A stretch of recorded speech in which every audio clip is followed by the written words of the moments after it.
M. Jean-Baptiste Natama. Il est du parti La Convergence Patriotique pour la Renaissance, mouvement progressiste CPR-MP.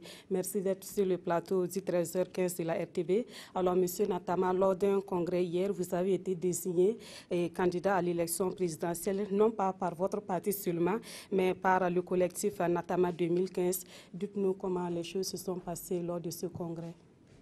Je voudrais vous remercier déjà pour l'opportunité que vous m'offrez de pouvoir m'adresser aux téléspectateurs.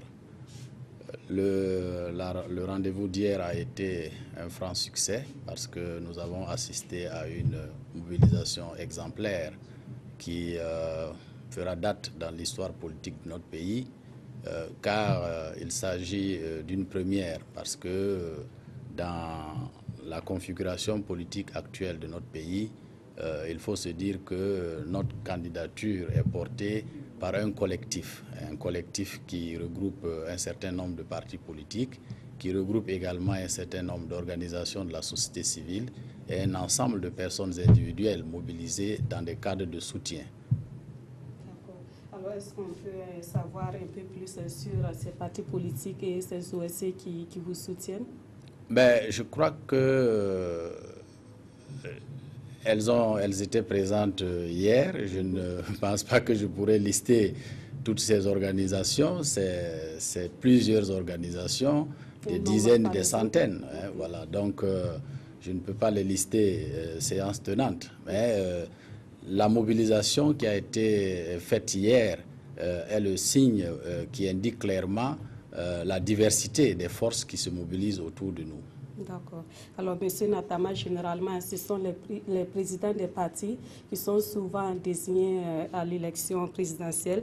Et vous n'êtes pas le président de votre parti. Comment on peut justifier votre choix? Souvenez-vous que je ne faisais pas de la politique et que j'ai été appelé par des Burkinabés de différentes couches sociales qui ont pensé que je pouvais apporter ma contribution à ce stade de l'histoire de notre pays. Et donc, c'est une démarche inverse, comme vous le dites. Hein. Je n'ai pas décidé moi-même d'être candidat. J'ai été sollicité par mes compatriotes et j'ai décidé de répondre à cette sollicitation en acceptant l'appel qui m'a été lancé pour me jeter dans la bataille pour les élections présidentielles. Mais pourquoi est-ce que vous avez décidé de répondre par l'affirmative? Vous auriez pu refuser? Mais je ne vois pas de raison de décevoir ceux qui pensent qu'ils veulent réellement un changement dans ce pays. Vous savez qu'il y a des partis politiques, il y a des hommes politiques qui existent sur le terrain, mais s'il y a des Burkinabés qui les ont vus, malgré l'activité, la présence de ces organisations sur le terrain, pour aller me lancer un appel, je pense que par patriotisme, je ne peux pas décevoir. Par patriotisme, je ne peux pas refuser de répondre à un tel appel parce que ces Burkinabés, certainement, ont la conviction que je peux les aider à porter leurs rêves, leurs aspirations. Et le devoir d'un patriote, c'est de répondre présent quand la patrie l'appelle. D'accord. Alors, vous avez donc accepté et on sait que votre parti est jeune. Et déjà, est-ce que vous avez des moyens particuliers ou quelle stratégie vous comptez utiliser pour vous faire connaître sur le territoire national? La démonstration d'hier prend le contre-pied de ce que vous pensez parce que toutes les provinces étaient représentées hier au Palais des Sports. Et nous avons battu un record jamais atteint quant à la mobilisation au niveau du Palais des Sports. Ça veut dire que notre candidature est portée par les Burkinabés sincères qui veulent un véritable changement dans ce pays. Et il faut rappeler que changement, ça ne veut pas dire remplacement. D'accord. Alors, M. Natama, votre parti défend les idéaux du sankarisme, mais pourquoi est-ce que vous n'avez pas voulu vous joindre aux autres partis sankaristes pour désigner Maître Benoît Sankara comme le candidat unique à l'élection à venir? Parce que tout simplement, la CPR-MP est un parti parmi tant d'autres qui porte ma candidature et qui faisait partie du groupe sankariste. Souvenez-vous que j'ai été appelé à être candidat pour la première fois déjà en 2013 par un certain nombre de Burkinabés qui pensaient que je pouvais porter leurs aspirations aux élections de 2015 alors que rien n'était encore dessiné. Cet appel a été relancé encore en janvier 2015 pour renouveler le désir de me voir me porter candidat aux élections présidentielles. Et donc c'est un regroupement de partis politiques, même si la CPR-MP est associée au Front progressiste sankariste, il y a toutes ces forces autour qui ne sont pas des forces forcément sankaristes, mais qui veulent œuvrer véritablement pour le changement dans notre pays et qui coalisent autour de ma personne. Donc je pense que ces personnes ne se reconnaissent pas peut-être dans ce qui a été décidé. Autrement dit, elles n'auraient pas réitéré leur appel à ma personne. Et je voudrais aussi rappeler que au Burkina Faso, ici, il y a beaucoup de personnes qui sont intéressées par la chose politique parce que ces personnes-là estiment que le pays doit être gouverné selon des règles de bonne gouvernance, etc. et qui, malheureusement, ne sont pas dans les partis politiques parce que les partis politiques n'ont pas créé des conditions attractives, des conditions d'exercice franc de l'activité politique pour les amener à adhérer à ces partis politiques. Toutes ces bonnes volontés veulent trouver un cadre qui puisse permettre d'amener le changement dans notre pays. Alors, Monsieur Natama, est-ce que vous auriez voulu être le candidat unique à l'élection présidentielle pour le compte des sankaristes? Peut-être c'est parce que ce n'est pas vous qui avez été désigné que vous contestez les choses? Non, je ne conteste rien parce que je ne m'étais pas présenté moi-même candidat. Ce sont des sankaristes qui pensent que je peux porter les idéaux. Moi, je n'ai pas été candidat et personne ne m'a vu dans ces regroupements pour revendiquer quoi que ce soit. Mais il y a des sankaristes, oui, c'est ce que je vous dis, il y a des sankaristes qui pensaient que je pouvais porter leur idéal. Mais ces sankaristes n'ont pas réussi à créer l'unanimité autour. Bon, mais je vous dis, au moment où je vous parle, qu'il y a de nombreux sankaristes qui nous soutiennent et qui pensent qu'ils vont accompagner notre candidature. Donc nous ne sommes pas dans une lutte de cloisonnement. Pour moi, j'estime que les décisions de la Convention sankariste sont les décisions de la Convention sankariste, mais ce qui me concerne, moi, ma responsabilité vis-à-vis de mon peuple, c'est de répondre à l'appel de ceux qui pensent que je peux apporter un plus dans ce pays, que je peux mettre mon expérience à la disposition de ce pays et je ne m'engage pas dans des conversations sur X ou Y ou sur quoi que ce soit, mais je sais que j'ai une vision, j'ai un programme, j'ai un projet que je peux mettre à la disposition des Burkinabés et c'est ça l'essentiel. Est-ce qu'avec cette situation, on ne pourrait pas vous considérer déjà comme un diviseur des sankaristes alors que vous venez d'arriver sur la scène politique? Non, on ne peut pas me considérer comme un diviseur des sankaristes. Je vous ai dit que je n'ai pas été dans les partis sankaristes. Personne ne peut dire qu'il m'a déjà vu dans un parti sankariste. Donc s'il y a des sankaristes qui pensaient que je pouvais porter leurs aspirations aux côtés d'autres forces politiques et qui n'ont pas réussi à amener officiellement les autres sankaristes à suivre leur choix, c'est aux sankaristes de juger eux-mêmes. Mais une seule chose est sûre, c'est que la démonstration qui a été faite hier, c'est qu'il y a une mobilisation autour de ma personne et il y a un intérêt autour de ma personne.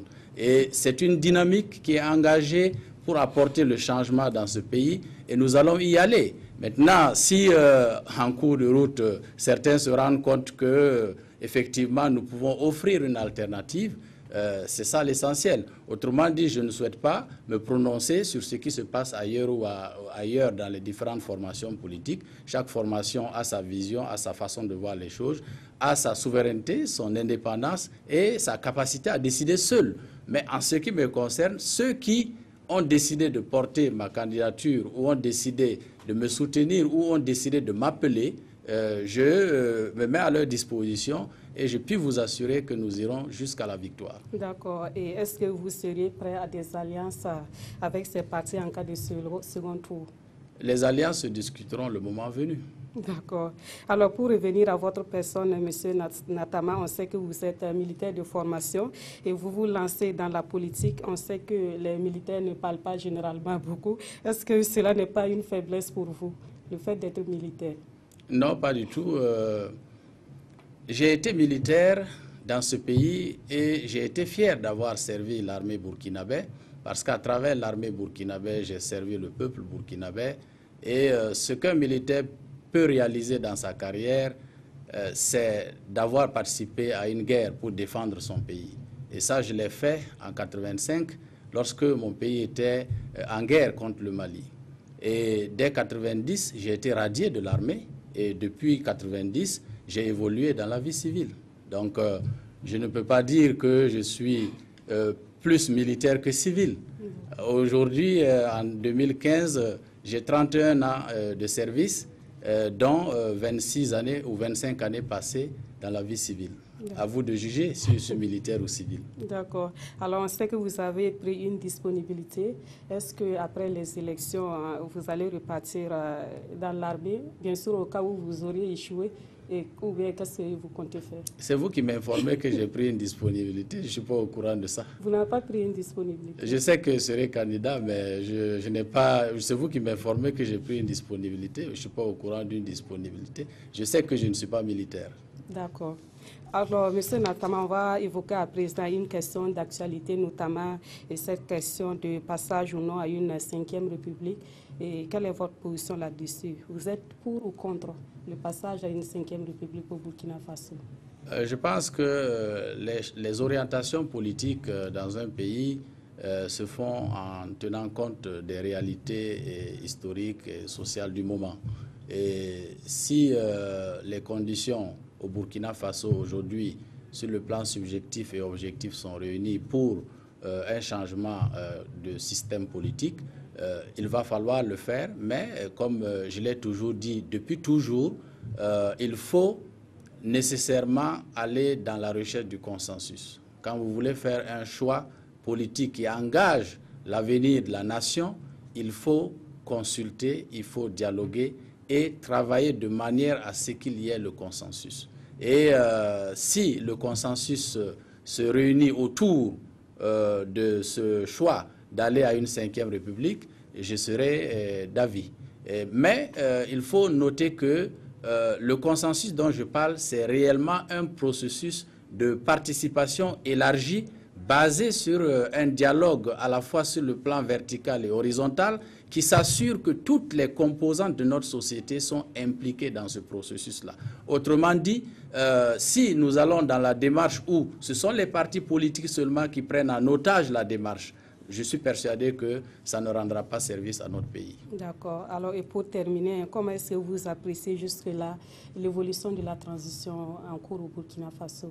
La transition fait du mieux ce qu'elle peut faire pour que le pays se porte assez mieux et que le pays aille vers les élections. Je dois avouer que ce n'est pas facile de gérer une transition, mais les soubresauts qui ont marqué d'ailleurs le début de la transition étaient assez révélateurs de ces difficultés. Mais aujourd'hui, nous avons l'impression que les choses se sont stabilisées et que la transition est sur la bonne voie pour parachever le travail lié surtout au processus électoral, parce que c'est ça la mission première de la transition, organiser des élections et permettre au pays de retourner à une vie constitutionnelle normale. Donc je ne peux qu'encourager les autorités de la transition à poursuivre sur cette voie. Merci, M. Jean-Baptiste Natama. Je rappelle que vous étiez sur ce plateau en tant que candidat investi par le collectif Natama 2015 pour la présidentielle à venir. Merci d'être passé sur notre plateau. Plus rien ne sera comme avant. Peuple du pays des hommes intègres, nos champions est là, le conquérant est arrivé. Monsieur Bonne Gouvernance.